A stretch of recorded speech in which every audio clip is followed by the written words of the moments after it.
അമ്മേ, ഞാൻ പ്രിയങ്കയുടെ ഡ്രസ്സൊക്കെ എടുത്ത് വെക്കായിരുന്നു. പെട്ടെന്ന് ജനൽ കർട്ടൻ വല്ലാതെ ഇളകാൻ തുടങ്ങി. പുറത്തുനിന്ന് കാറ്റടിക്കായിരിക്കും ഞാൻ കരുതിയെ. കുറച്ചു കഴിഞ്ഞപ്പോ പ്രിയങ്കയുടെ ഫോട്ടോ ഇളകി താഴെ വീണ് പൊട്ടി. അയ്യോ, പിന്നെ ആരോ എടുത്തെറിഞ്ഞതുപോലെ ഒരു ടിന്നങ്ങ് വന്ന് വീണു. ഒക്കെ നിന്റെ തോന്നലായിരിക്കും. അല്ലമ്മേ, ഞാൻ ശരിക്കും കണ്ടതാ. ഞങ്ങള് പറഞ്ഞതല്ലേ ഏട്ടത്തി, നടന്നിരിക്കുന്നതേ ഒരു ദുർമരണമാ. പ്രിയങ്കയെ ഏറ്റവും കൂടുതൽ സ്നേഹിച്ച പ്രിയങ്കയുടെ മുത്തശ്ശിക്ക് എങ്ങനെയാ ഭ്രാന്ത് വന്നത്? അവളുടെ വീട്ടിലെ മന്ത്രവാദം വരെ നടക്കുന്നുണ്ടല്ലോ. അപ്പോ അത് ആത്മാവിനെ പേടിച്ചിട്ടല്ലേ? അമ്മയ്ക്ക് പ്രിയങ്കയോട് നല്ല അടുപ്പമായിരുന്നല്ലോ. ആഗ്രഹങ്ങൾ തീരാതെ മരിച്ചുപോയ പെൺകുട്ടിയെ പ്രിയങ്ക.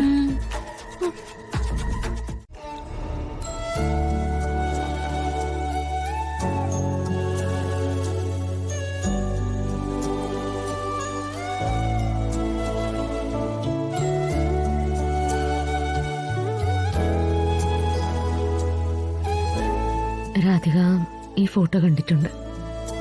ഇതിനു മുമ്പ് ഇവിടെ നിന്നിട്ടുമുണ്ട്. ഞാൻ പലപ്പോഴും എന്റെ വിഷമങ്ങൾ ഇവിടെ വന്ന് നിന്നാ സംസാരിക്കാം. അത് ചിലപ്പോ നേരം വെളുക്കുന്നത് വരെ നീണ്ടു നിൽക്കും.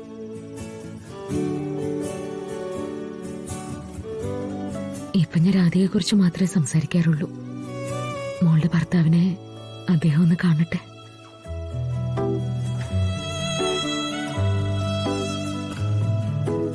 മാഡം വേറൊന്നും വിചാരിക്കരുത്. രാധിക പറഞ്ഞിട്ടുള്ളതല്ലാതെ മാഡത്തിനെ കുറിച്ച് എനിക്ക് കാര്യമായിട്ടൊന്നും അറിയത്തില്ല. ബുദ്ധിമുട്ടില്ലെങ്കിൽ ബുദ്ധിമുട്ടാണ് വരുൺ.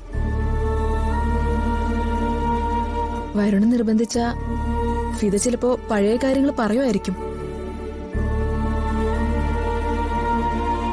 പക്ഷേ പിന്നീട് കുറെ നേരം ഫിദ സാധാരണ രീതിയിലായിരിക്കില്ല.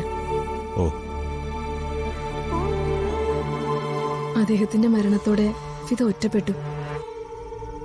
അത്രയും വരുൺ മനസ്സിലാക്കിയാ മതി.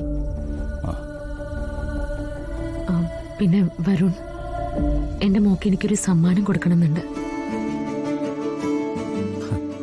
ഇനി എനിക്ക് എന്താ സമ്മാനം തരാൻ പോന്നെ? കല്യാണ ദിവസം അത്ര ആഭരണങ്ങളൊക്കെ കൊണ്ടുവന്നില്ലേ? ഇനി എനിക്കൊന്നും വേണ്ട. ശരി, എന്റെ സമ്മാനമായിട്ട് കൂട്ടണ്ട. അച്ഛന്റെ സമ്മാനാന്ന് കരുതിയാ മതി. നാളെ വരുണും മോളും കൂടി കീർത്തി കാർ ഷോറൂമിലേക്ക് പോണം. ഞാനവിടെ വിളിച്ച് പറഞ്ഞിട്ടുണ്ട്. അവിടെയുള്ള എത്ര വില കൂടിയ കാറും നിങ്ങൾക്ക് സെലക്ട് ചെയ്യാം. അത് ഞാൻ പേ ചെയ്യും. അയ്യോ മാഡം, പറയുന്ന കേൾക്കൂ. അതൊന്നും വേണ്ട.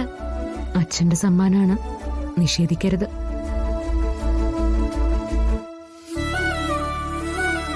മാഡം ഓരോ നിമിഷവും മാഡം എന്നെ അത്ഭുതപ്പെടുത്തിക്കൊണ്ടിരിക്കുക. ചില ബന്ധങ്ങൾ നമുക്ക് പറഞ്ഞു മനസ്സിലാക്കാൻ പറ്റില്ല എന്നുള്ളത് സത്യമാണ്. അല്ലേ അമൃത മാഡം? തീർച്ചയായും വരും. ഓരോ ആളുകളും എത്ര വിചിത്രമായ പാതയിലൂടെയാണ് നടക്കുന്നതെന്ന് നമുക്ക് മനസ്സിലാവില്ല. അപ്പോ നാളെ തന്നെ കാർ എടുക്കാൻ പോകുന്നു. കാറിന്റെ വിലയുടെ കാറ്റഗറിയൊക്കെ ഞാനിവിടെ പറഞ്ഞിട്ടുണ്ട്. എന്നെ സന്തോഷിപ്പിക്കാൻ വേണ്ടി അതിലും താഴ്ന്നൊരു വാഹനം എടുക്കരുത്. എനിക്ക് അത്രേ ഉള്ളൂ. എടുത്തി പായസം വിളമ്പി കൊടുക്കാം.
ഫിദ മേഡത്തിന്റെ അടുത്ത് വരിക, സമയം ചെലവഴിക്കുക, അതാണ് ഇയാളുടെ ഏറ്റവും വലിയ സന്തോഷമുള്ള കാര്യം. അതെനിക്കറിയാം. അപ്പൊ പിന്നെ ഞാനത് ചെയ്യുമല്ലോ. രാധിക മോള് ഭാഗ്യം ചെയ്ത കുട്ടിയാ.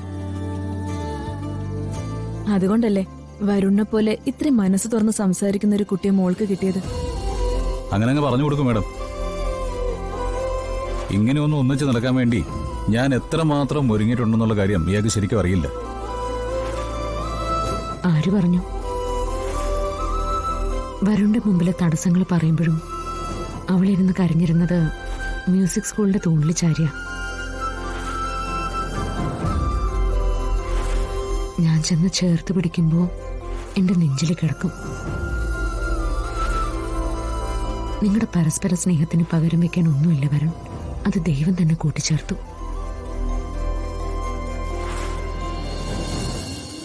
എന്നാ ഞങ്ങൾ പോട്ടെ അമ്മേ.